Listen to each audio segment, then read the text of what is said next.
Buenas tardes.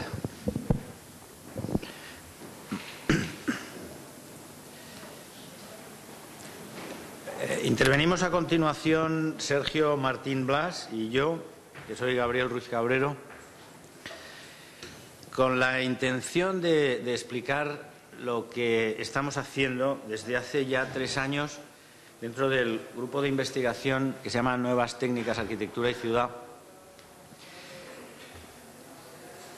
Una de las actividades que estamos intentando desarrollar es el profundizar en el dibujo entendido como instrumento de investigación en arquitectura, que es una preocupación antigua que compartimos con muchísimos otros arquitectos, porque es indiscutible que el dibujo que más interesa al arquitecto, como muchas veces se ha dicho, es el dibujo que tiene por objeto proyectar una obra arquitectónica. Eso es lo que siempre entendemos los arquitectos e incluso las personas ajenas a la profesión, que es la labor del arquitecto, hacer proyectos de arquitectura. Es decir, que los dibujos del arquitecto se entiende que primordialmente están destinados al proyecto de arquitectura. Sabemos, sin embargo, que hay algún tipo de dibujo que también realizan los arquitectos que no está vinculado directamente o estrictamente al menos con la labor del proyecto. Cuando alguien dibuja la planta de un edificio para ser publicada en un medio especializado, en una revista o en un libro, o cuando alguien realiza un dibujo de análisis de la arquitectura, estudiando, por ejemplo, las proporciones o la modulación o la composición. Recuerden los dibujos de Peter Eisenman, por ejemplo. Indiscutiblemente está haciendo unos tipos de unos dibujos que no tienen como objetivo un proyecto, sino el conocimiento de algunos aspectos de la arquitectura estudiados en el pasado o propuestos como tema de estudio para el futuro, que, insisto, no son proyecto de arquitectura. No cabe duda tampoco, para matizar lo que acabo de decir, que en el fondo de todos los actos del arquitecto, no solamente de los actos de dibujo, sino de cualquier otro acto de conocimiento que tenga, en el que participe un arquitecto, hay siempre una preocupación por el proyecto arquitectónico. Quiero decir, cuando Andrea Palladio, por ejemplo, o cualquier otro tratadista escribe su libro, no está haciendo un proyecto de arquitectura, indudablemente, pero sí está participando en futuros proyectos de arquitectura porque está proponiendo un entendimiento de la arquitectura que él espera que acabe en el proyecto de otros arquitectos por convertirse en proyecto. Hay otro tipo de dibujos que a nosotros nos interesan, que sí son proyectos, en realidad, aunque no proyectos de una obra concreta. Me estoy refiriendo a trabajos, por ejemplo, como los de Santelia o como los de Lissitzky. El Lissitzky, cuando hace un montaje fotográfico de un edificio con unos extraordinarios voladizos que es imposible o era imposible de construir en aquel momento, cuando el Lissitzky lo dibujaba. Sin embargo, es decir, no era un dibujo que fuera a convertirse o que estuviera anunciando un edificio concreto, porque insisto que ese edificio era imposible, pero sí estaba anunciando un tipo de investigación sobre la arquitectura en general que estaba dentro de lo que entendemos como proyecto arquitectónico. Lo mismo se puede decir de los dibujos de Santelia. Cuando Santelia dibuja esas ciudades del futuro, no está proyectando una ciudad concreta, está investigando a través de unas imágenes arquitectónicas lo que podría ser una ciudad que tuviera en cuenta lo que él entiende que van a ser las condiciones de vida de las ciudades en el futuro. Es decir, existen unos contenidos proyectuales en estos dibujos, aunque no sean dibujos de un proyecto concreto. Podríamos seguir poniendo ejemplos. Podríamos hablar de Piranesi, por ejemplo. Cuando Piranesi dibuja las cárceles, no está haciendo un proyecto concreto de una cárcel, pero tampoco está dibujando estrictamente una cárcel romana. Está haciendo una investigación en el terreno del proyecto de arquitectura sin llegar a proponer un edificio concreto a través de sus dibujos.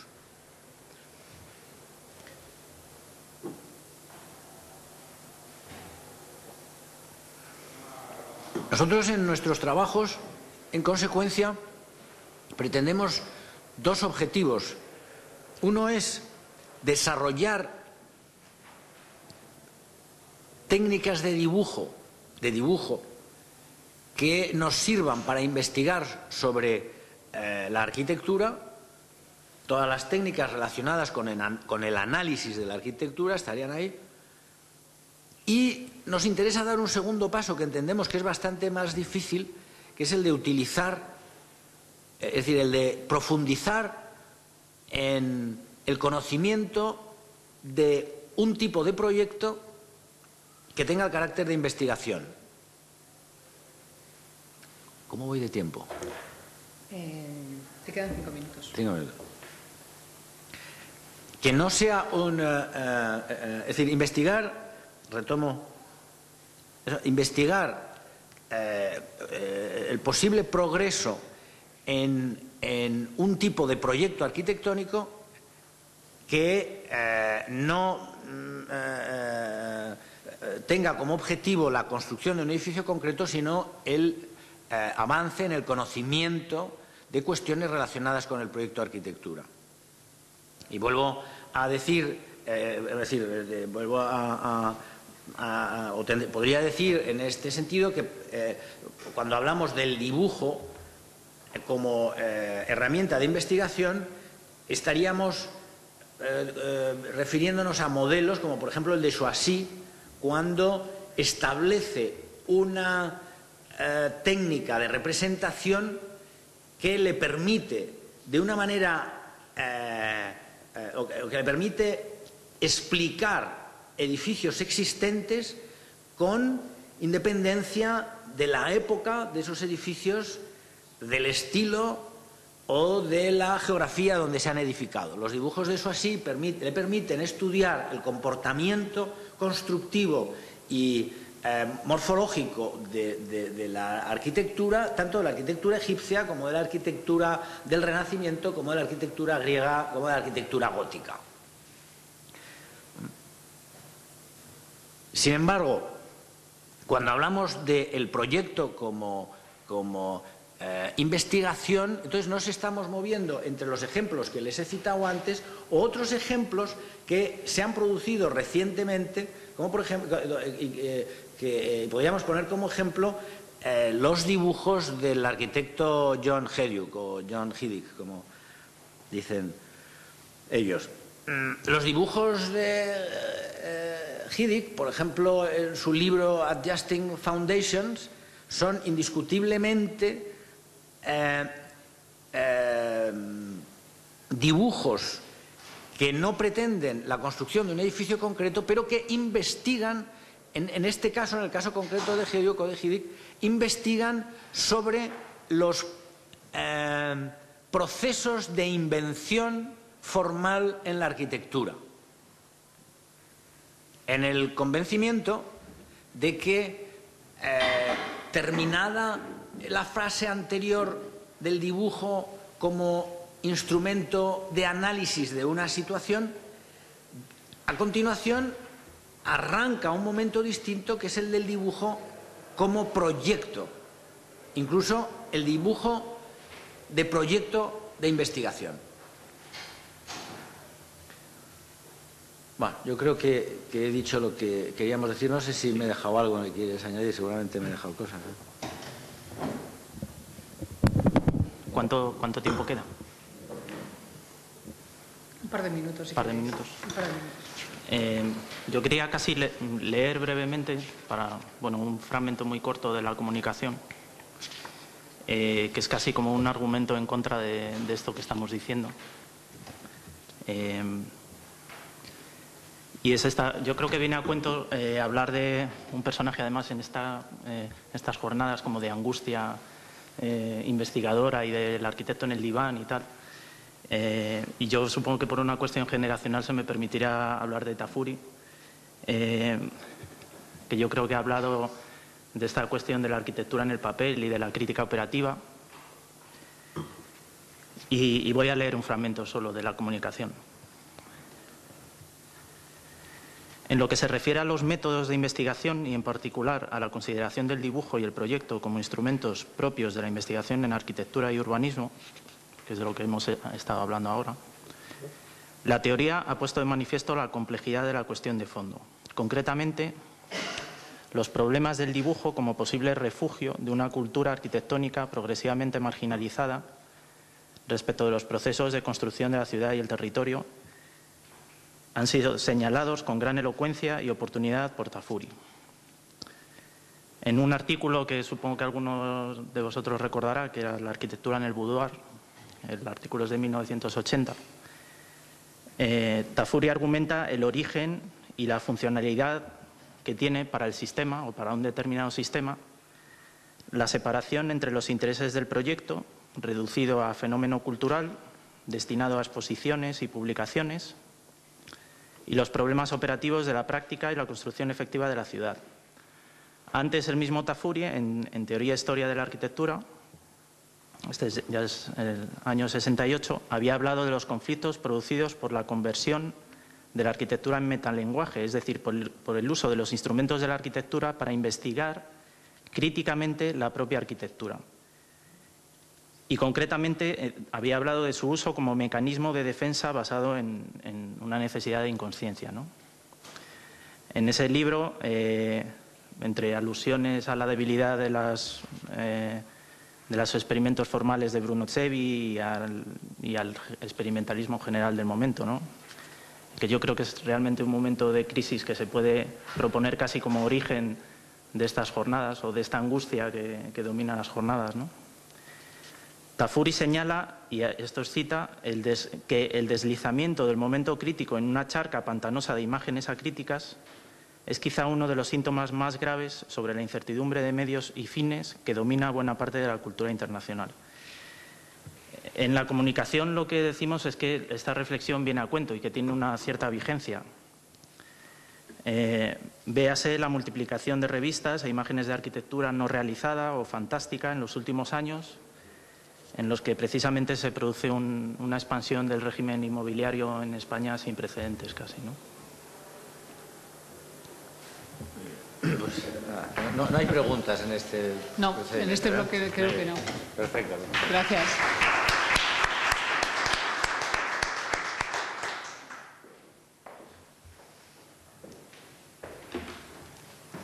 Pues la siguiente comunicación es de José Manuel Santa Cruz. ¿Está José Manuel Santa Cruz? Estaba, bueno. Si quieres, Jaime Sarmiento, si quieres, haces tú la comunicación y luego la hace él.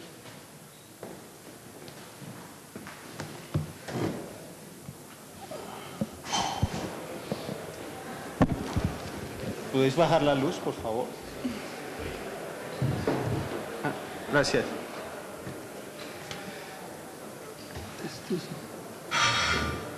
¿Cómo se prende esto?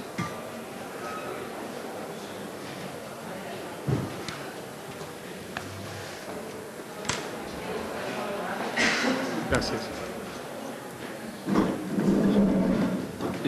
Buenas tardes. Mi nombre es Jaime Sarmiento y vengo de la Escuela de Arquitectura de La Salle en Barcelona. El título de mi ponencia es la investigación creativa. ¿Se puede poner la...? Sí, sí puedes poner, por favor, las imágenes.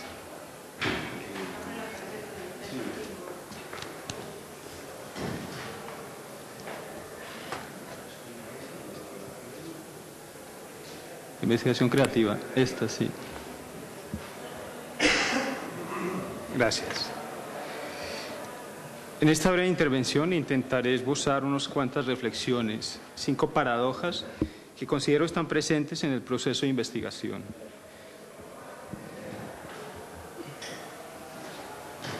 La primera de ellas la llamo el proceso dialéctico, y es una paradoja que tiene que ver con el tiempo. Consiste en que la investigación se apoya en el pasado, pero a la vez se proyecta hacia el futuro. Bueno, esto parece bastante evidente.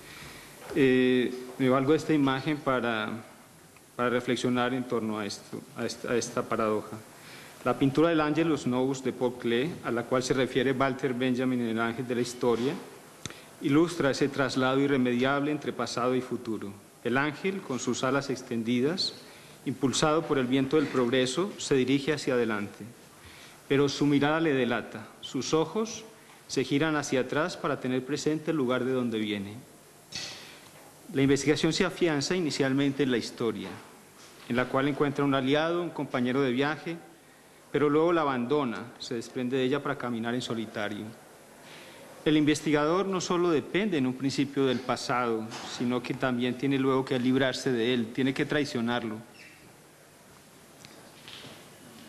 Nietzsche escribía, en Así hablaba Zaratustra, que el verdadero maestro es aquel que abandona a sus discípulos y los incita a descubrir su propio camino. Dicho esto mismo en sentido inverso, se puede decir que el verdadero discípulo es aquel que se aleja, contradice y supera a su maestro. La investigación tiene mucho de ese aspecto discipular. El investigador es como un buen alumno que en un principio atiende y sigue atentamente las instrucciones de su maestro, en este caso el pasado, pero luego debe abandonarlo, incluso refutarlo, y solo entonces será un verdadero discípulo. La segunda paradoja tiene que ver con el objeto de estudio y consiste en que a partir de pequeños eventos es posible lograr unos grandes descubrimientos. El proceso de investigación en arquitectura podría parecerse a un reloj de arena, en el que el saber se contrae y se expande al pasar por un delgado cuello. Ese orificio angosto es precisamente el objeto de estudio. Aunque pueda parecer utópico, el cuento del Aleph de Borges nos sirve para imaginar el procedimiento por el cual, mirando a través de una pequeña esfera, se puede apreciar el universo entero. No es el Aleph de Borges, una fotografía de Escher sobre una de sus burbujas que solía dibujar, pero en ella se ve reflejado todo lo que lo rodea. Es posible que a partir del análisis de pequeños fragmentos de asuntos claramente delimitados y precisos, podamos llegar a lograr unos vastos descubrimientos. En contra de las investigaciones generales con títulos rimbombantes está la postura de enfocar modestos, incluso desapercibidos datos, que puedan lanzarnos a esferas más complejas del conocimiento. Este es el procedimiento que propone Walter Benjamin para el materialismo histórico. Dice Benjamin, erigir en suma las grandes construcciones sobre la base de minúsculos elementos recortados nítida y precisamente. Como una muestra, al analizar una obra moderna en particular, como la nueva Galería Nacional de Mies en Berlín, se puede llegar incluso a vislumbrar los principios de la arquitectura clásica. Una obra de arquitectura es similar a un iceberg. El edificio corresponde a la punta visible, la que vemos fuera de la superficie, lo que sobresale. Esa parte visible es mucho más pequeña que la parte que está sumergida, que en términos del edificio correspondería al pensamiento que genera el edificio.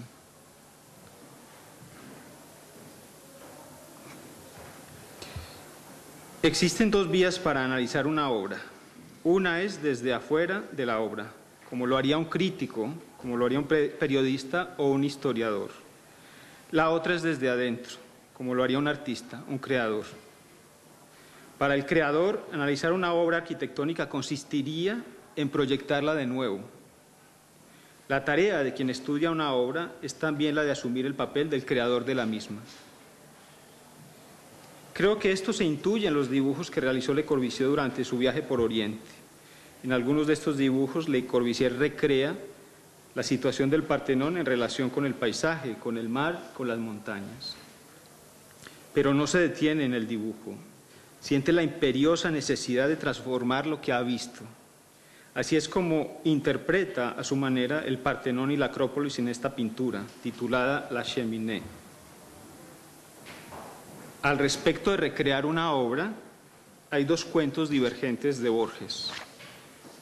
Uno de ellos es Pierre Menard, autor del Quijote, en el cual Menard crea unos párrafos que coinciden con otras estrofas del Quijote de Cervantes. Para lograr tal hazaña, Menard ideó varios métodos, entre los que cabe mencionar el de intentar pensar como lo haría Cervantes, pero lo descartó por considerarlo un método impropio. El método que finalmente empleó consistió en olvidar el Quijote de Cervantes para, a partir de sus propias experiencias, crear su propio Quijote. El texto de Menard, aunque pareciese un plagio a simple vista, era en esencia distinto al de Miguel de Cervantes. Escribe Borges: componer el Quijote a principios del siglo XVII era una empresa razonable, necesaria, acaso fatal. A principios del XX es casi imposible. En el extremo opuesto a la labor creativa de Menard encontramos otro cuento de Borges, el de Funes el Memorioso. Funes queda parapléjico al caer de un caballo, pero a cambio adquiere una infalible memoria. Sus recuerdos eran tan ricos y tan intensos que rememorar un evento le tomaba igual tiempo que el de la experiencia vivida. Es decir, recordar un día le tomaba otro día. Sospecho, sin embargo, que no era muy capaz de pensar, escribe Borges. Pensar es olvidar diferencias, es generalizar, abstraer. Un edificio que nos muestra una gran dependencia con la memoria es la reconstrucción del pabellón alemán de Mies en Barcelona. El pabellón fue inaugurado en 1929, fue desmontado al año siguiente. En 1985 fue reconstruido sobre el mismo solar. La aparente coincidencia de los dos edificios es engañosa, pues en sus respectivos trasfondos las ideas y aspiraciones que originaron ambos edificios son antagónicas. La copia se construye como un hecho conmemorativo, nostálgico, que pretende preservar una imagen, mientras que el original surgió como un manifiesto revolucionario, seguramente a sabiendas de su transitoriedad. A mi entender, existen dos niveles de aproximación al objeto de estudio, dos tipos de miradas. Una es la superficial, que se detiene en el aspecto exterior, en la materialidad de las cosas. La otra es una mirada profunda que trasciende la apariencia y devela el sustrato ideológico, el pensamiento. Un procedimiento que nos puede ilustrar este concepto de fondo y apariencia es el que se emplea en las radiografías. Los rayos X son capaces de atravesar los cuerpos opacos y revelar lo que hay en su interior. Conviene en este punto mencionar un par de imágenes que fueron publicadas en 1926 en el último número de la revista alemana G, en las que se ve a la izquierda la silueta bastante definida de una cabeza femenina y a la derecha la radiografía difusa de la misma cabeza. El paralelismo entre las dos imágenes es claro. Las imágenes nos sugieren los conceptos de forma y estructura. Entendía la forma como aquello que podemos identificar a simple vista y la estructura como aquello recóndito, que sirve de sostén a lo de afuera. La estructura, en este caso, se refiere a algo físico, pero también, y debido a la apariencia etérea, esta forma difuminada de la radiografía, también podría ser entendida como soporte ideológico. En tal caso, los conceptos son los que realmente aguantan y dan sentido a la forma. Es por esto que la arquitectura realmente se erige sobre el mundo de las ideas y no sobre la materia. Esta no es más que el medio de expresión. Considero que la destreza del investigador consistirá precisamente en saberse mover entre estos dos enfoques, entre otear en el horizonte y sondear en las profundidades. Explica Víctor Szlowski que hay dos actitudes posibles para enfrentarse al arte. Una es la postura pasiva de quien simplemente mira las cosas, la otra es la del vampiro, quien succiona ávidamente la esencia del otro para sobrevivir, y agrego yo, para producir. Esta es la actitud que tiene Picasso observando las meninas de Velázquez para realizar sus propias versiones. En 1957, en el lapso de 5 meses, Picasso realiza 58 versiones diferentes del cuadro de Velázquez. Cada vez se fue alejando más y más, hasta terminar en versiones bastante distintas de la versión original. Esta misma actitud de vampiro es la que tiene Le Corbusier, recreando en Ronchamp lo aprendido en la Acrópolis de Atenas. Las apariencias de ambas arquitecturas nos dirían que son diferentes, mas la esencia es la misma. En ambas se da un diálogo con el lugar, un riguroso control en la aproximación, un sentido ritual, un resguardar los edificios importantes. En esta comparativa, los picos emergentes, lo que vemos de estos dos icebergs, son diferentes, pero los sustratos son idénticos.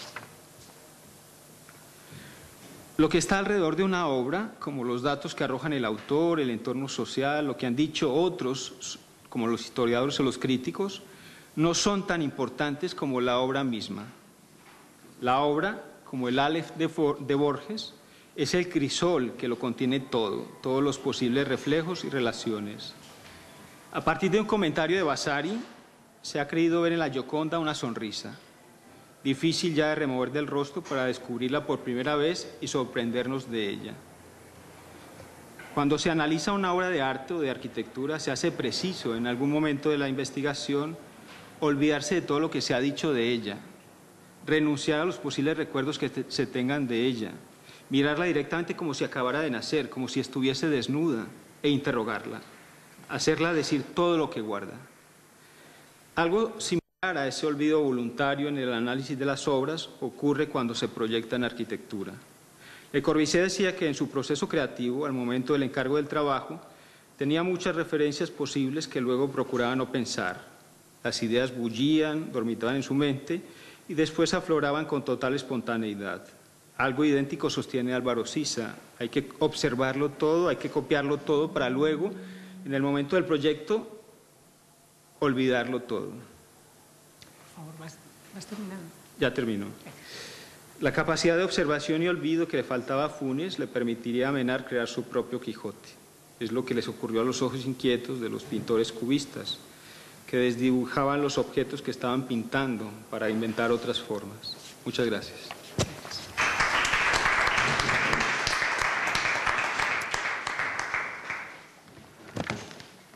Sí. José Manuel Santa Cruz entonces va a hacer su comunicación que antes le hemos pasado.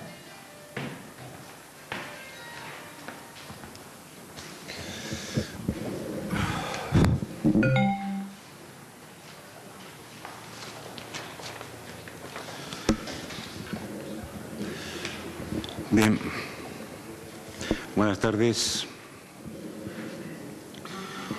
En el año 1900 la población mundial era de 1.250 millones de habitantes. 100 años más tarde se quintuplicó a 6.250 millones. Con este incremento, analizando la periodicidad y no progresividad, resultarían unos números realmente asombrosos. Cada año la población mundial crece en 50 millones de personas, más de la población española actual. Para el futuro está previsto que en el año 2050 la población aumente hasta 12.250 millones, es decir, en otros 50 años, 6.000 millones más a 120 millones anuales, 3 veces nuestra población al año. Ante tal volumen de población, el consumo de territorio empieza a ser muy importante. La huella ecológica empieza a notarse y a ser más densa donde, curiosamente, y al menos teóricamente, la población atesora más cultura. La proliferación desmedida de viviendas unifamiliares modifican además el paisaje de forma irrecuperable. Incluso el subsuelo es alterado al llenarlo de infraestructuras. La ciudad-bosque de Tonucci se está haciendo realidad. En términos ecológicos, la consecuencia de esta evolución ha sido la paulatina destrucción de la capa vegetal, la irracionalidad en el consumo energético y el deterioro del medio ambiente. El erróneo pensamiento antiguo que las edificaciones grandes impactaban de forma importante en el territorio va quedando obsoleto ante la idea cada vez más asimilada de aceptar la arquitectura vertical frente a la horizontalidad. Los modelos de planificación utilizados hasta el siglo XX se muestran ineficaces para resolver los problemas de crecimiento urbano de las grandes poblaciones. El divorcio de la realidad actual aparece más como una realidad sociológica que como un hecho intangible. Aceptando bajo la lógica de la racionalidad de la energía, optemos por la solución vertical frente a la conurbación. En definitiva, por la expansión ecológica de la ciudad. Pensemos en un urbanismo horizontal. La población de una ciudad de 4 kilómetros de diámetro sería de 100.000 habitantes. ¿Cuánto territorio economizaríamos simplemente al elevar la edificabilidad de forma sustancial en las nuevas ciudades? La ciudad debe ser conocimiento y comunicación. La estructura, la forma de producir la ciudad, el paisaje urbano, su monumentabilidad, la movilidad, incluso el mercado, son aspectos secundarios o parciales en relación con aquello que es esencial de la ciudad, que es la interacción entre los ciudadanos y sus actividades e instituciones, es decir, la sociedad. Un sistema se entiende formado por elementos y por las interacciones entre ellos. Cuando un sistema cuenta con organismos vivos, se llama ecosistema. Si la ciudad es un sistema que contiene hombres y mujeres, entre otros organismos vivos, la urbe es un ecosistema.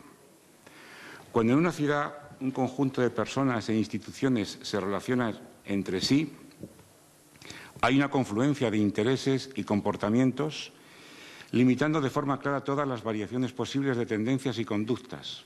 Luego, de alguna forma, la urbanidad es un proceso implícitamente arreglado. Todas las ciudades a lo largo del tiempo conservan alguna propiedad constante en la medida que prolifera el número de contactos, de conocimientos y comunicación. Es decir, a medida que aumenta la complejidad del sistema urbano, es posible que la energía juegue un papel más reducido en la construcción, su mantenimiento y el propio urbanismo generado. La organización de la ciudad es fruto del mayor o menor contacto entre personas e instituciones. No conviene sobrepasar la capacidad de carga de una ciudad, es decir, aumentar la probabilidad de contactos y, por tanto, de comunicación, sin consumir demasiados recursos. Esta es la ley fundamental del ensanche de una ciudad.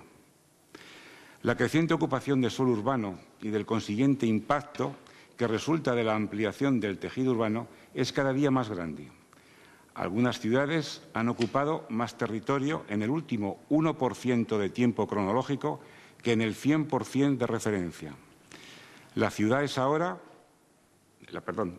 ahora es una ciudad dispersa y desorganizada, incluso algunas veces desvertebrada, ocupando zonas de territorio cada vez más amplias, segregando funcionalmente la universidad, la industria, la residencia, las áreas comerciales, las oficinas, etc.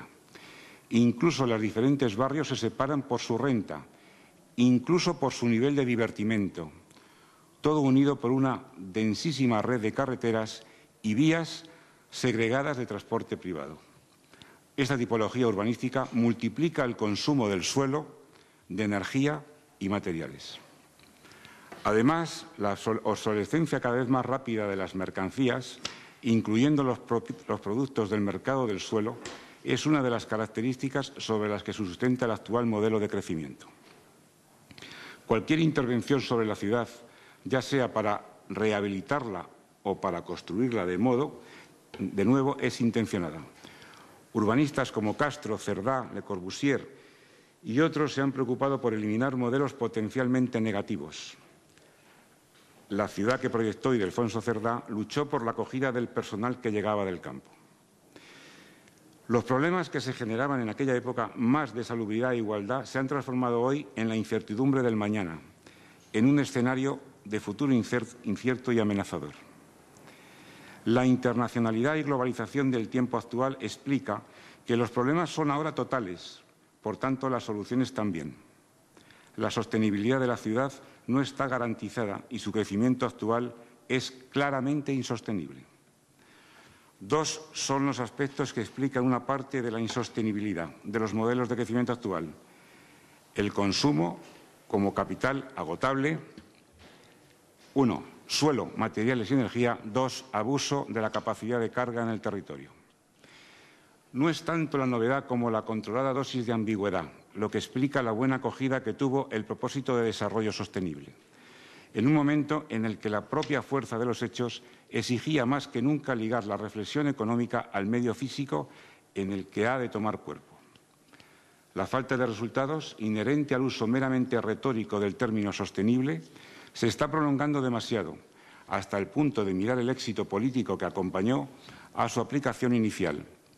La insatisfacción creciente que ha originado esta situación está multiplicando las críticas a la mencionada ambigüedad conceptual y solicitando cada vez con más fuerza la búsqueda de precisiones que hagan operativa la meta de la sostenibilidad. Mientras la meta sea ambigua, no habrá acción práctica eficaz, por mucho que el pragmatismo reinante trate de buscar atajos afinando el instrumental antes de haber precisado las metas. La ambigüedad conceptual del término sostenible no es fruto de definiciones explícitas, sino del sistema de razonamiento que apliquemos para acercarnos a él. Para que los ciudadanos quieran vivir en la ciudad, las condiciones de habitabilidad y calidad de vida tienen que satisfacer sus expectativas y deseos. El problema es que las ideas dominantes, los propósitos conscientes que conforman la calidad de vida de los individuos están basados en la competitividad, en el poder, en la individualidad y en la cultura del objeto, relegando cada vez más aquellas ideas basadas en la cooperación, en la dependencia y en la solidaridad.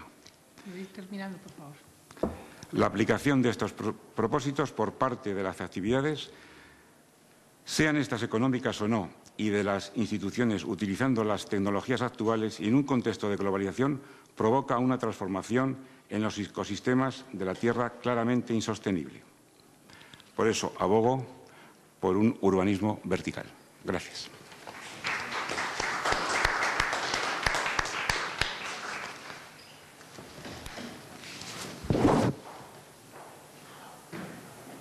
Sí, por favor.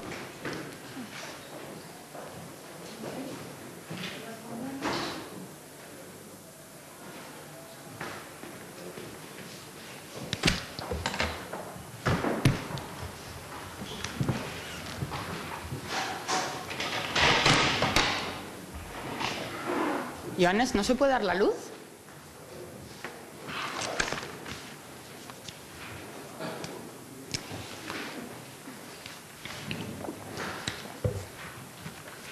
Buenas tardes.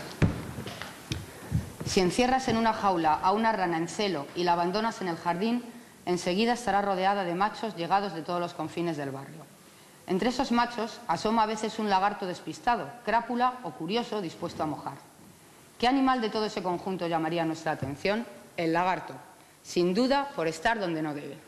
Ahora bien, si metemos en nuestra cabeza una frase interrogativa, enseguida aparecerán respuestas convencionales.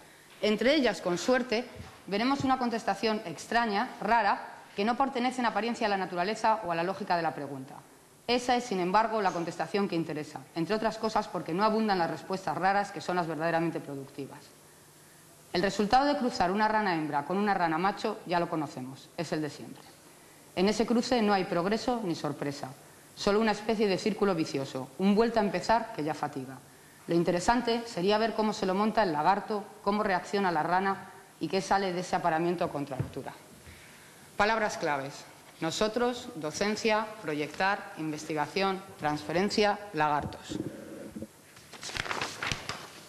Nosotros, y en este caso los representantes somos Javier Seguí y yo, que soy Achu, somos un grupo de 21 profesores del Departamento de Ideación Gráfica que operamos en el mundo productivo de la edificación y nos ocupamos vocacionalmente de la docencia del proyectar.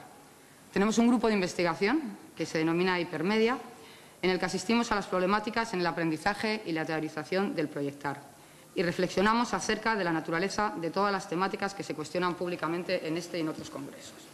Nuestro campo de investigación está en la fisura entre la práctica de la arquitectura y la enseñanza de proyectar. Lo que nosotros hacemos no es investigación homologable. Como mucho, es pura teoría de innovación educativa. Primer binomio, docencia e investigación. La universidad pública empieza a funcionar con la lógica de una empresa. La única investigación reconocible es la que se ajusta a algún programa empresarial de desarrollo y es difundible en la red.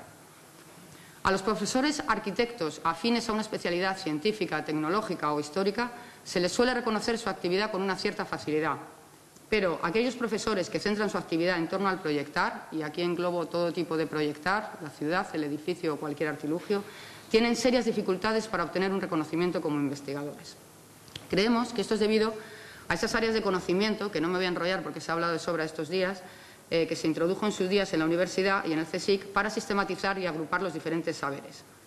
Estas áreas de conocimiento hoy en día constituyen el eje fundamental de todo el quehacer docente e investigador. Los departamentos, las asignaturas, los accesos a los cuerpos docentes y las comisiones de evaluación, lo que provoca que haya un enorme perjuicio para los arquitectos docentes, ya que estas comisiones, por ejemplo la que a mí me corresponde, está formada por un ingeniero agrónomo, 2 industriales, un mecánico, un informático, un mecánico ingeniero, ojalá fuera un mecánico, un informático, uno de telecomunicaciones, uno de química, un físico y una arquitecta, que casualmente, aparte de ser la única mujer, es la directora de aparejadores. Dicha situación, por una parte, tiene la imposición trascendental de metodologías, líneas prioritarias de excelencia investigadora, directrices y otras variables que tienen unos objetivos y unos intereses en algún momento ajenos a nuestra práctica. Y por otra parte, y esto me parece más importante, conduce a la desconsideración de la actividad del peso de las ciencias y las tecnologías sociales, al encuadrarnos en el área de ciencias y tecnologías físico-naturales. El obviar y desvertebrar conocimientos intrínsecamente unidos en el quehacer arquitectónico ignora el hecho de que los aspectos docentes, investigadores y profesionales de todo hecho proyectivo pertenecen a una única realidad, que podría pertenecer a un área de conocimiento denominada proyectar arquitectónico. En principio, los arquitectos no tenemos por qué inventar nada, solamente tenemos que transformar la realidad. Frente a la búsqueda de la mejora de la producción de bienes que busca esta universidad-empresa, existe una alternativa de la mejora de la calidad de la vida de la población. Creemos que proyectar es anticipar, conjeturar frente a otros presentes alternativos. Y aquí me gustaría saltarme un poco esta ponencia que habíamos hecho y habíamos perdido, para enlazar con la última intervención de esta mañana de la doctora Elena Iglesias, que entre risotadas de la sala ha acabado una mesa redonda leyendo literalmente que en el último informe que ANECA ha enviado a la escuela sobre el máster de proyectos arquitectónicos avanzados, en el que me incluyo, parece ser que ANECA ha dicho que se debería incluir como requisito la discriminación de la mujer. Y a esto Elena Iglesias le ha hecho muchísima gracia y ha añadido que aparte del modulor no sabía a qué se podría referir. Yo evidentemente estaba muy cansada porque no habíamos comido y como todo el mundo se reía tanto, como esto se va a grabar y lo va a oír, sí me gustaría decir que, bueno, aparte de que está absolutamente documentado en todas partes lo que se llama discriminación de la mujer,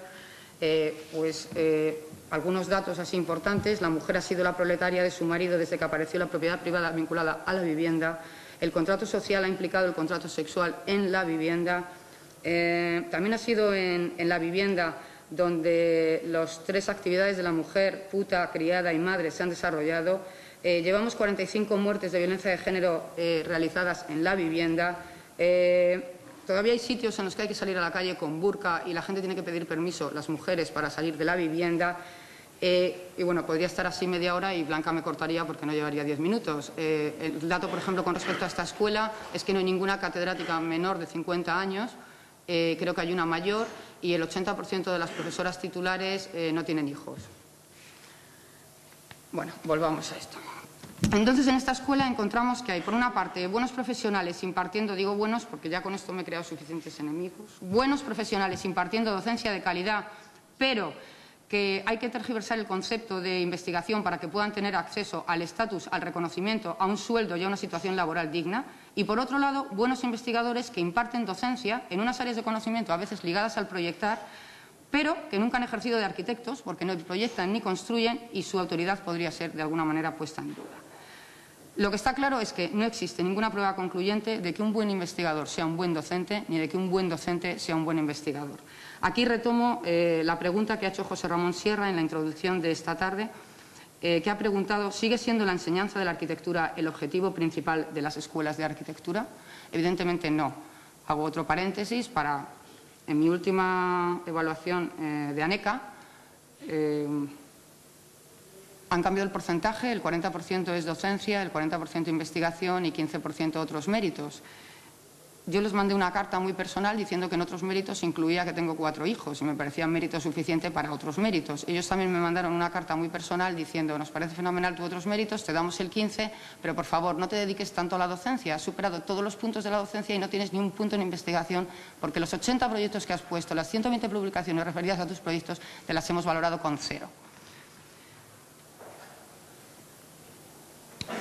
Siguiente palabra, docencia, investigación, transferencia. Cuando al binomio docencia e investigación se le añade la obligación de una transferencia y una explotación de los resultados, se produce una nueva orientación que cambia la naturaleza del modo de producción del conocimiento.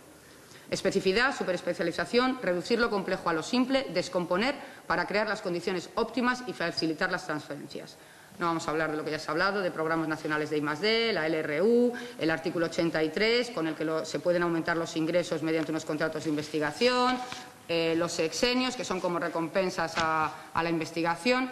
Lo cierto es que todo esto que ya estaba, pero antes tenía la posibilidad de que nos dedicáramos solamente a la docencia, ahora los términos se han invertido y la estimulación a un determinado tipo de investigación se ha convertido en imposición para el reconocimiento de los grupos de investigación. Si no contabilizas un número mínimo de sexenios y unos ingresos mínimos anuales obtenidos a través de financiación exterior o de la universidad, el grupo de investigación desaparece. El cumplimiento de estos requisitos incide sobre iniciativas, actividades, carreras docentes, condiciones laborales, etc. Decía Antonio Millán esta mañana que cuando alguien te limita tu libertad es inaceptable. El sistema de enseñanza que se deriva profundiza en estas contradicciones, enseñando a aislar objetos, separar disciplinas, descomponiendo lo unido y eliminando todo aquello que aporta contradicciones a nuestro entendimiento. Resumen. Nosotros queremos reivindicar en la universidad la investigación básica, la actividad investigadora como el conjunto de acciones conducentes a la generación del conocimiento. Bueno, esto lo quiere reivindicar Javier. Yo quiero reivindicar la no investigación. Quiero reivindicar mi derecho a no ser funcionaria y a ser docente. Nosotros nos dedicamos a la docencia del proyectar, al pensar, al contextualizar y al globalizar, a establecer relaciones sin pretensiones totalizadoras, sino comprensivamente que generen nuevas visiones creativas.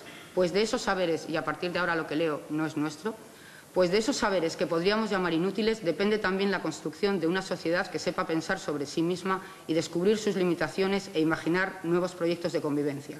Sepa apreciar las artes, aspire a saciar sus ansias de conocimiento, sepa leer y pensar sin pararse a pensar si esa actividad es útil o inútil, porque en todo caso, en su inutilidad antieconómica y antiproductiva radica su necesidad social, que es poco menos que su necesidad vital. La universidad no solo tiene que funcionar, esto ya es nuestro, no solo tiene que funcionar con los criterios de rentabilidad de una empresa. Nosotros, en un barrio de ranas enjauladas, bajo el sistema capitalista que no le interesa que las ranas y los lagartos compartamos un espacio universitario y unas ranas que tampoco les interesa innovar en lo relativo al sexo, somos pobres lagartos curiosos dispuestos a mojar. Muchas gracias.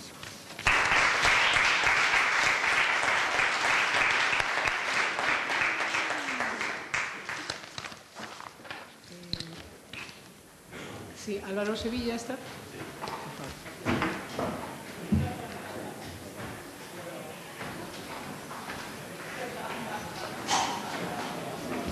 Es un poco la luz, gracias.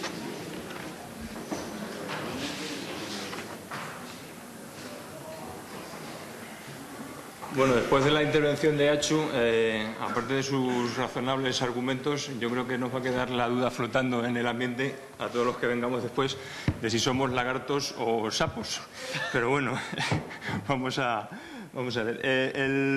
El objetivo de mi comunicación es proponer una ampliación del horizonte de los estudios urbanos con el fin de explorar las relaciones que existen entre la evolución de la planificación urbana y la evolución de la formación social y en concreto de la dimensión de la reproducción de las relaciones sociales en el seno de los programas de planificación urbana, etcétera. Bueno, como es un enunciado bastante abstracto, voy a empezar con una idea previa muy sencilla que creo que puede permitir identificar cuál es la inquietud de la que surge esta propuesta. Bueno, históricamente la planificación urbana ha jugado papeles muy diversos pero sus acciones se pueden categorizar fundamentalmente en dos planos estratégicos. El plano de la producción, que tiene que ver con la creación y mejora de las condiciones espaciales del desarrollo económico, tiene que ver evidentemente con la creación de infraestructuras, la regulación de usos del suelo y actividades económicas, la propia promoción del proceso urbanizador, etcétera. Y la otra dimensión es la dimensión de la reproducción social, que en este caso tiene que ver para el urbanismo con la eliminación de los conflictos en los espacios residenciales y los espacios de consumo y la racionalización de las prácticas espaciales de la vida cotidiana. Bueno, ese esquema, además de parecerse al logo de Mastercard, es evidentemente solo eso, un esquema, ¿no? La articulación concreta a lo largo de la historia de esas dos dimensiones evidentemente pues ha sufrido desequilibrios constantemente y una esfera siempre ha presentado un predominio sobre la otra. La inquietud a la que me refería al iniciar la comunicación es la constatación de que durante las últimas décadas el urbanismo productivo, entre comillas, ha acaparado nuestras energías y la atención de la disciplina y en contrapartida pues la dimensión de la reproducción social ha recibido cada vez menos atención. Además, la reflexión tradicional sobre la calidad de vida se ha desplazado paulatinamente al ámbito del conflicto ambiental, que es muy importante, pero en contrapartida pues la atención concreta a las dimensiones espaciales de los procesos sociales pues se ha visto acotada a pues ámbitos muy restringidos, como por ejemplo los problemas de la población inmigrante, etcétera. Bueno, esta deriva es especialmente sospechosa si tenemos en cuenta que el origen de la planificación urbana tiene lugar en un contexto que es justo lo opuesto, ¿no? Tiene lugar en un contexto en el que las técnicas surgen como herramientas de corrección de los conflictos sociales generados por la consolidación del capitalismo y fundamentalmente con una componente predominante de control institucional sobre las prácticas espaciales de la clase trabajadora. Bueno, sintetizando mucho, la propuesta de mi comunicación es que los estudios urbanos, como espacio de investigación privilegiado, referido al urbanismo, pues deberían dar una respuesta al porqué de esta deriva, de cómo se ha producido, y también deberían intentar recuperar esa dimensión perdida de la reproducción social, inscribiendo ahora las técnicas no en esas coordenadas disciplinares de control que parecen caracterizar el origen de la planificación urbana, sino en otra actitud con un corte emancipador de despliegue, ¿no?, de las posibilidades de la vida, etc. Bueno, voy a desarrollar brevemente algunas ideas sobre este proyecto. Como he dicho, existe un consenso generalizado acerca de ese origen reproductivo de la planificación urbana como instrumento para corregir los conflictos de la ciudad industrial. A medida que entramos en el siglo XX, esa dimensión tiende a desaparecer de las historias del urbanismo. Sin embargo, si atendemos, si en un estudio concreto miramos esa articulación entre planificación urbana y evolución social, vemos que ese carácter biopolítico ha sido protagonista por lo menos hasta mediados del pasado siglo, siguiendo una parábola asociada al desplazamiento de ese conflicto industrial desde una condición puramente sanitaria, ¿no?, hasta mediados del siglo XIX, a una condición política asociada a la emergencia de los movimientos obreros y del conflicto obrero entre el último tercio del siglo XIX y mediados del siglo XX. Bueno, eso es más o menos lo que intenta mostrar esta gráfica, ¿no? Es muy compleja y no hay tiempo para explicarla detenidamente. No sé si la veis muy bien, no sé si veis esos pequeños rótulos que aparecen por ahí. En todo caso, en el texto que está incluido en las actas del Congreso sí se ve bien. La variable principal, que es esa línea roja que veis con esos repuntes tan agudos, muestra la evolución del conflicto obrero y de la contestación obrera entre el comienzo de la Gran Depresión del siglo XIX, hacia 1870, y el final de la Segunda Guerra Mundial. Bueno, he sombreado los periodos en los que se producen repuntes más agudos en ese proceso, y a todo ese gráfico he superpuesto las principales políticas urbanísticas, planes, estrategias, modelos, etcétera, que surgen en los dos países que en ese periodo se disputan la hegemonía mundial del sistema capitalista, que son Alemania y Estados Unidos, para ver si esa superposición producía algún significado. Y parece que lo produce, ¿no? O sea, veis que estas entradas que aparecen aquí, no estas, que son programas negativos, ¿no? Pero las entradas positivas suelen siempre responder a momentos de agudeza en ese conflicto obrero, ¿no? Bueno, son al fin y al cabo pues esa dimensión del welfare, de los estados de bienestar que están empezando a configurarse en esa época. Esto hasta mediados del siglo XX. ¿Qué sucede a partir de la posguerra? Bueno, en la posguerra se institucionalizan muchas cosas, entre ellas la planificación urbana y el movimiento obrero, ¿no? Que entran a formar parte como ingredientes de esos estados de bienestar ya bien consolidados, característicos de esa época. Los años 50 y los 60 presentaron un régimen de conflicto obrero muy distinto a este que se veía aquí. Es un régimen mucho menos intenso, pero continuo, permanente. Curiosamente, los programas característicos de la vanguardia urbanística de esa época pues son también programas a largo plazo que intentan articular, integrar todas las técnicas que se habían desarrollado en la preguerra, ¿no? En el periodo de entreguerras. Me estoy refiriendo a programas como los de las New Towns británicas, que se desarrollan a lo largo de 2 o 3 décadas, las Villeneuves francesas, etc. Los años 60 y 70 son también años en los que la disciplina produce frutos rebeldes, ¿no? Sobre todo en la teoría urbanística crítica que surge en esos años, denunciando esos programas coetáneos como geometrías del poder cuyo objetivo era la producción de un patrón de vida normalizado, ¿no? Y sin conflictos, ¿no? Para evitar esos conflictos tan corrientes que se habían producido en las décadas precedentes. Bueno, pues como sabemos, ese entramado se desintegra en las décadas siguientes, a partir de los años 70, llegando hasta hoy al empuje de un nuevo modelo, un modelo neoliberal, que ha centrado su atención en esa otra dimensión productiva que comentaba al principio, ¿no? O sea, se ha desplazado el centro de la disciplina, el centro de gravedad de la disciplina se ha desplazado a esa dimensión de la producción y ese desplazamiento se ha producido pivotando sobre escalas, procesos y técnicas paulatinamente más alejados de las dimensiones de la vida cotidiana que habían sido las protagonistas en las técnicas y programas de las épocas anteriores, ¿no? Ahí tenéis algunos. No sé cómo voy de tiempo, me imagino que estoy a punto de terminar, ¿no?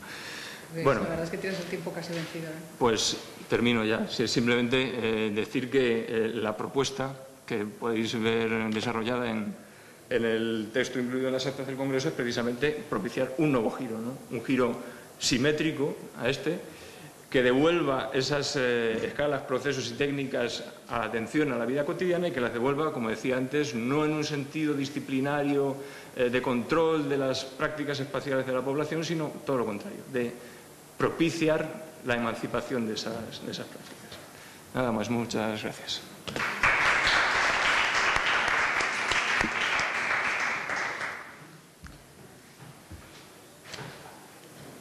Pau de Soler Morales.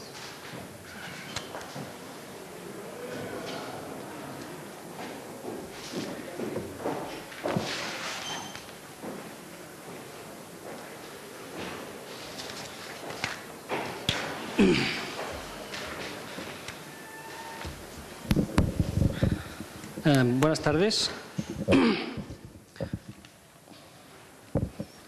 La universidad ha tenido tradicionalmente dos misiones. Una era la investigación y la otra la educación, la docencia. Sin embargo, en los últimos años, los últimos decenios, también la sociedad en sus múltiples formas, individuos, empresas, administraciones, etcétera, han descubierto la ventaja de utilizar los recursos o los conocimientos que se generan en la universidad y con ello se genera una tercera necesidad que ha acabado en lo que se llama la tercera misión de la universidad, a saber, la transferencia de ese conocimiento generado en la universidad a la sociedad, o también llamado el retorno social de la investigación. Las dos últimas misiones de las que acabo de hablar, bueno, realmente no son las dos, o sea, la investigación y la tercera misión, que realmente no tiene un nombre, se engloban dentro de lo que se denomina nuevamente I+D+I, que figura de una manera muy prominente en digamos, el nombre de este congreso y que debería ser el centro de interés del mismo. En cuanto a la arquitectura, concretamente, no está muy claro, bueno, está muy claro, sí, perdón, que la arquitectura cumple, al menos la arquitectura en la universidad, cumple perfectamente con la primera misión, es decir, con la docencia. Está claro que la Universidad Española, las escuelas de arquitectura española cubren de sobras con esto y buena muestra de ello es el interés que tienen estas carreras entre los ciudadanos y también la buena arquitectura que se ha generado en este país como resultado de esta docencia. Por lo tanto, paso directamente a las otras dos misiones, que estas son las que no están tan claras. ¿Cómo se desarrollan realmente o se entienden esta segunda misión, la investigación, y sobre todo la tercera misión, la transferencia de conocimiento, la transferencia o el retorno del conocimiento a la sociedad en la arquitectura, en las escuelas de arquitectura? Como ustedes saben, actualmente la actividad investigadora, también en las escuelas de arquitectura, se está empezando a medir por un sistema, digamos, contable o cuantitativo, del cual dependen prácticamente todos los hechos universitarios, desde los presupuestos de los departamentos hasta los sueldos de los personal docente investigador, hasta las mismas viabilidades, la viabilidad de los equipos de investigación, etcétera, etcétera. Es muy importante, por lo tanto, que abro un paréntesis, de una manera un poco cínica, pero que seamos capaces de entender, o al menos de alinear, cuáles son los paralelismos que existen entre lo que hacen las escuelas de arquitectura, aquellas actividades investigadoras que hacen, si es que las hubiere, y aquello que los entes y organismos evaluadores aceptan como precisamente investigación. Este es realmente el quid de la cuestión. Es decir, tenemos que ser capaces de establecer si alguna de las actividades habituales de los arquitectos, en cualquiera de sus múltiples facetas y vertientes, son susceptibles de ser consideradas como investigación o son susceptibles de ser consideradas como transmisión del conocimiento. Uno de los principales problemas para una adecuada investigación o una adecuada integración de esa investigación y la disciplina de la arquitectura, uno de los problemas, como decía, es la ausencia de un marco claro de referencia. No hay un marco de referencia, no hay unas reglas claras. Y eso es lo que me propongo establecer, o al menos intentar establecer.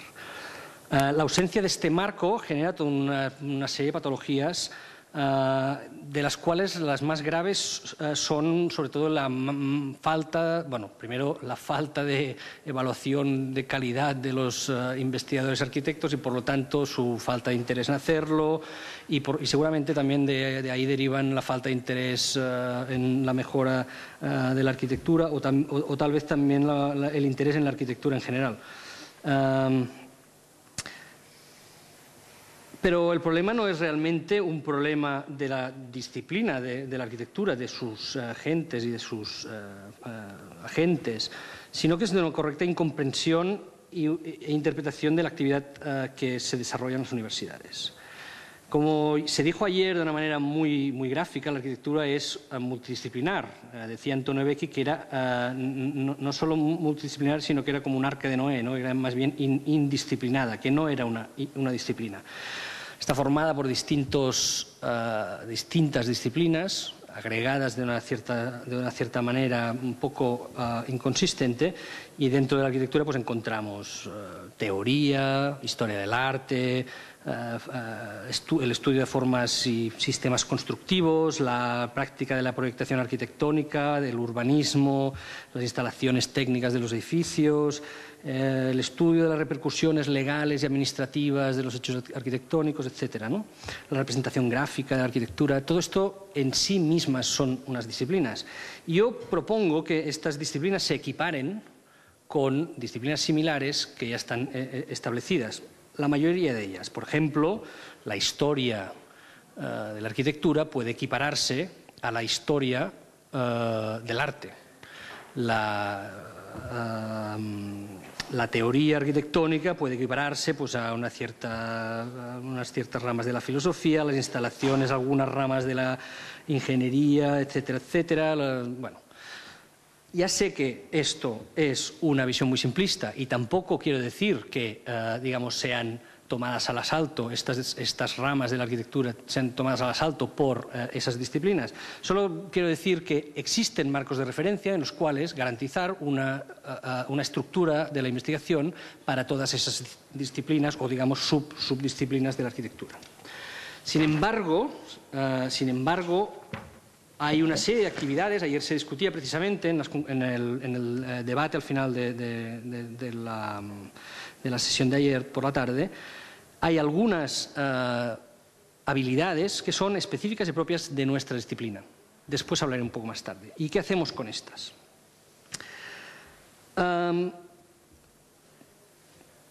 Para establecer un marco de referencia, no quiero decir objetivo, pero sí quiero decir serio, riguroso al menos, riguroso, voy a hacer lo que se tiene que hacer cuando se investiga, que es usar las fuentes en las que todo el mundo cree. Y esas fuentes, para mí, son dos manuales, que se llaman el Manual de Frascati y el Manual de Oslo, y un libro de una personalidad incontestable, un gran científico y filósofo de la ciencia, que se llama Mario Bunge. El Manual de Frascati y el Manual de Oslo son dos publicaciones de la OCDE. Y son dos publicaciones, son gratuitas, digamos, pero son dos libros que explican cómo se hace para medir la investigación. A la OCDE lo que le interesa es medir la investigación, es decir, saber cuánto se invierte en investigación en cada país para hacer, no sé, estadísticas o para, no sé. Pero vaya, el Manual de Frascati realmente explica cómo medir y evaluar la investigación y lo que ahí se llama el desarrollo experimental.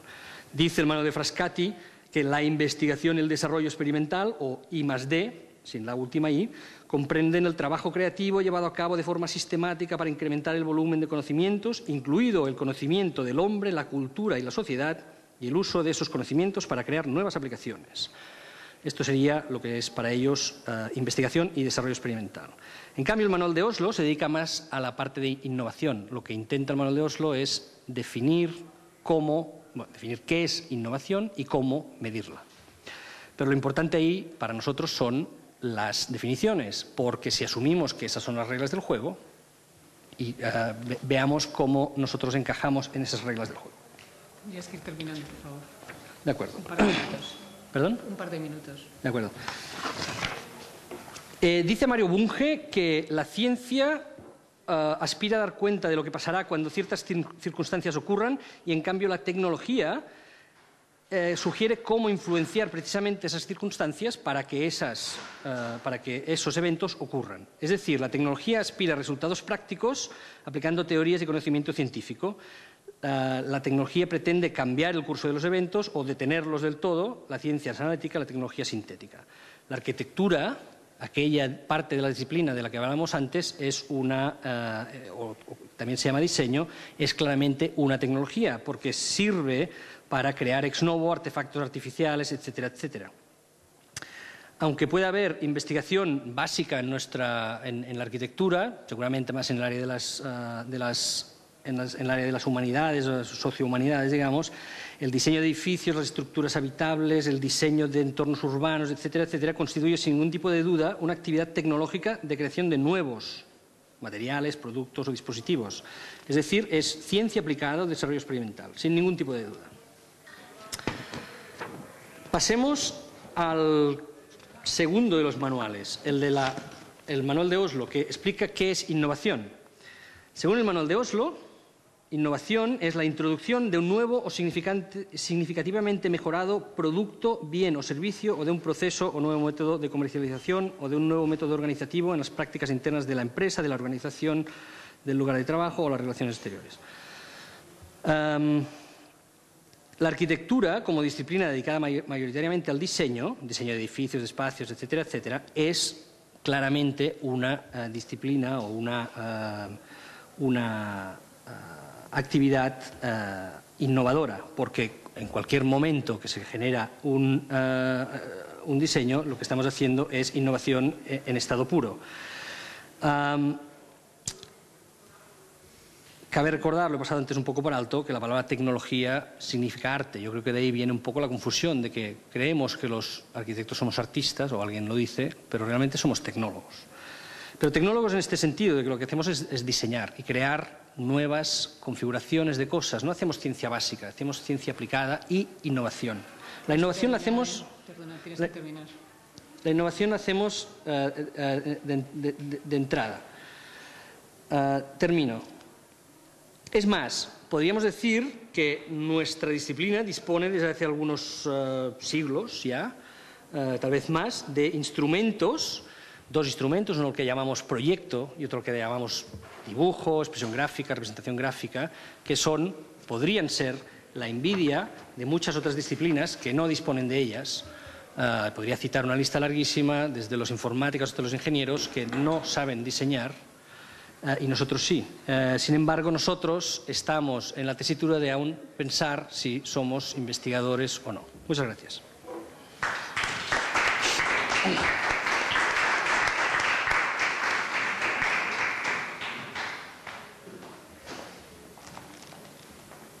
Sí.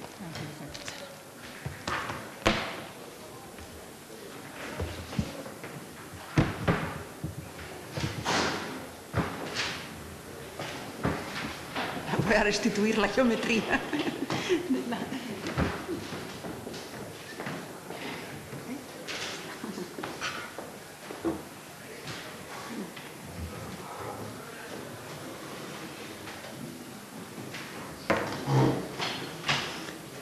Buenas tardes. Ciñéndome a estos breves minutos que estipula la organización del Congreso, voy a limitarme a anunciar simplemente algunas de estas ideas, esos aspectos que contiene la comunicación. Investigación sobre proyectos, obviamente, arquitectónicos. Entendemos, dentro de este marco, como propio de la investigación en arquitectura, el campo del proyecto. O sea, que el campo propio de la arquitectura es el campo del proyecto para la construcción del entorno humano. Desde un posicionamiento en la docencia de materias en la iniciación en proyectos, dadas las condiciones particulares del conocimiento y la información hoy y la necesidad de innovación bajo nuevos supuestos de uso, de experiencia ambiental y representaciones, se propone en esta comunicación algunas vías fértiles de los procesos de la configuración arquitectónica. Con el propósito de innovar la didáctica del proyecto, proponemos adecuar los métodos que desencadenan procesos creativos ensayados en las enseñanzas artísticas y los aplicados según las teorías de liderazgo. Por un lado, la otra vertiente sería la inducción a una conducta ética, responsable y consecuente con las circunstancias reales del presente. Como van a observar, hemos ilustrado estas ideas con algunos proyectos y obras de Toyo Ito, cuyas formulaciones compartimos y citamos. También se citan en esta comunicación, la pedagogía de Javier Seguí, se cita a Humberto Maturana, que investiga sobre la biología del conocimiento, y entre otros Ezio Mancini, cuya propuesta de un proyecto renovado del ambiente artificial nos interesa particularmente.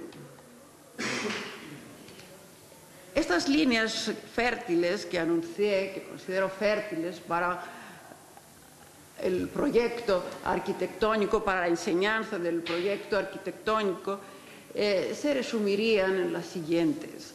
La arquitectura como experiencia emotiva. Queremos con eso decir que se trata de anteponer a la forma visual de la arquitectura predominante, y ha sido siempre predominante, la condición de habitar como experiencia vital y emotiva del espacio construido y reorientar la pedagogía y la enseñanza de proyectos basándose en otros parámetros que no sean exclusivamente los visuales, basándose fundamentalmente en el estado emocional y la disponibilidad para la acción proyectual del alumno, fundamentando el aprendizaje en la convivencia, la confianza, el respeto mutuo, la coordinación de conductas que genera lenguaje, sin distorsiones por la manipulación y técnicas de control. Toyo Ito, como podemos observar en estas imágenes, frente al orden racional abstracto de la arquitectura moderna, investiga sobre una forma espacial orgánica y fluida que invita a un grado más amplio de posibilidades de interacción entre la arquitectura y la gente. Conocidos proyectos y obras donde se manifiesta su interés por el individuo como ser social, que disfruta de la vida y siente predilección por los edificios que proporcionan bienestar a quienes los usan y habitan. Una arquitectura que ofrece una cualidad más amable y vital al usuario, que estimule la vida ciudadana y social y cultural. Algunos ejemplos donde se observa, se persigue un cambio de la percepción visual de la arquitectura, una experiencia más táctil que visual, una arquitectura que surge de un mundo sensorial más amplio. La segunda línea que esbozamos aquí es la arquitectura como lugar. Se entiende como lugar el ámbito en donde se realizan las acciones habituales, convencionales de la vida humana, el habitar, ¿no?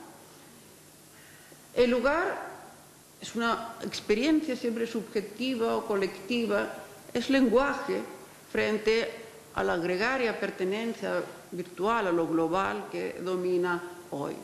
Porque los espacios virtuales y telemáticos, el proyecto arquitectónico que se relega a una función autorreferente o hermenéutica de su propio proceso de generación y no se relaciona con una problemática real, la edificación proyectada como icono visual y espectáculo en las sociedades cada vez más cosmopolitas, pluriculturales, alternativas, desarraigadas, supone una vida en no lugares.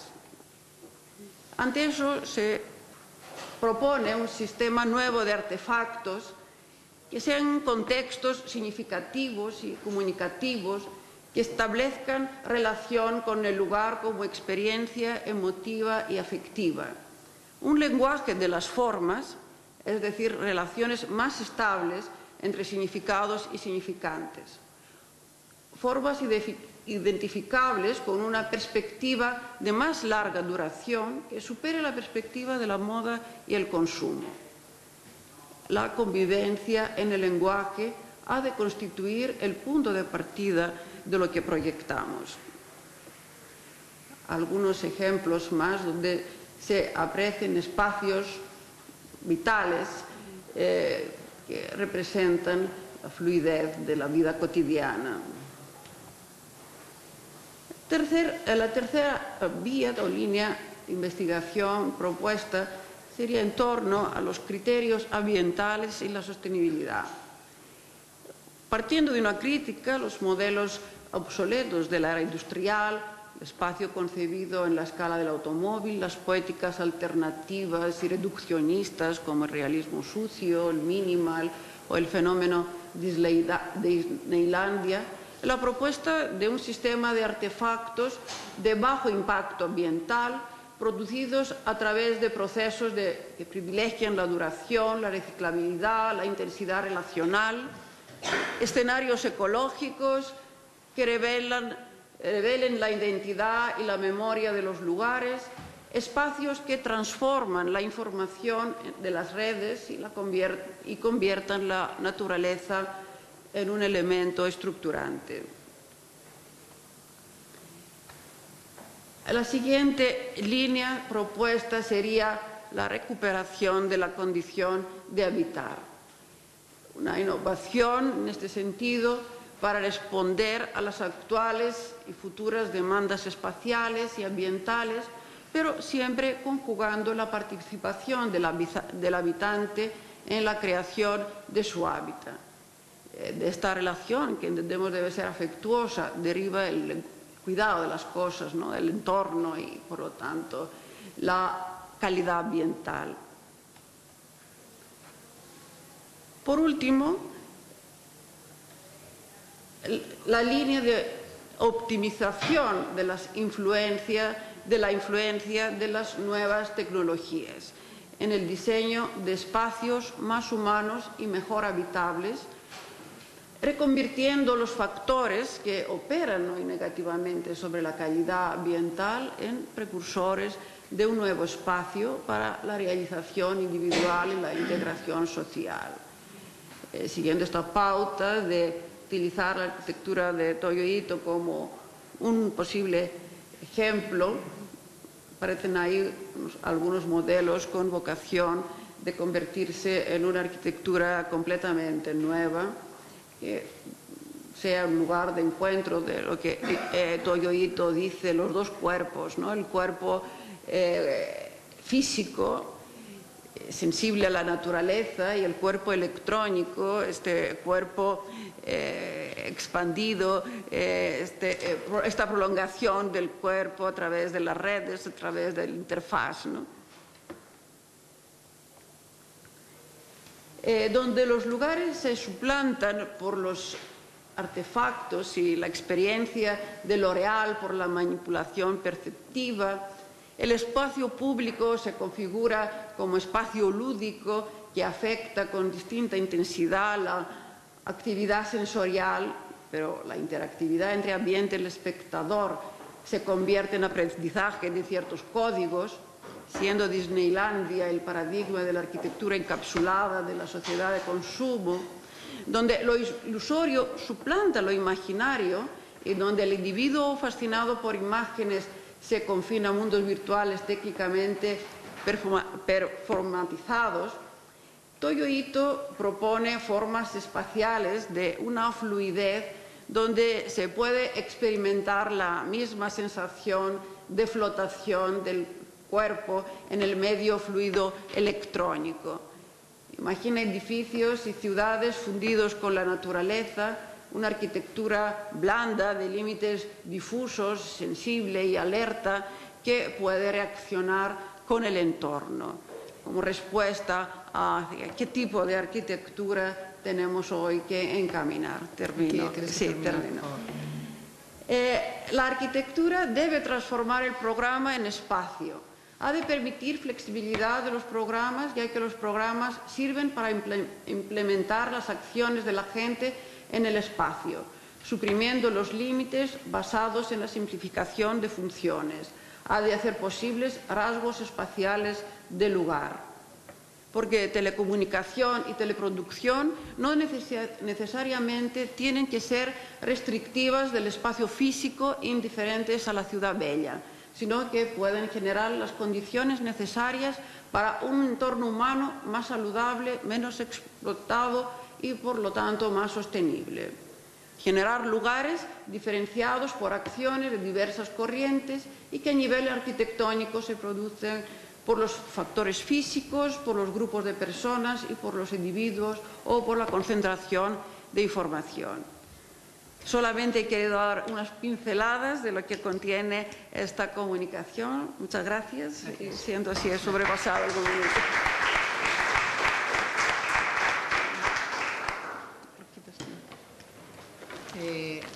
Hemos terminado porque la última comunicación no se va a producir, o sea que creo que pasamos al otro espacio.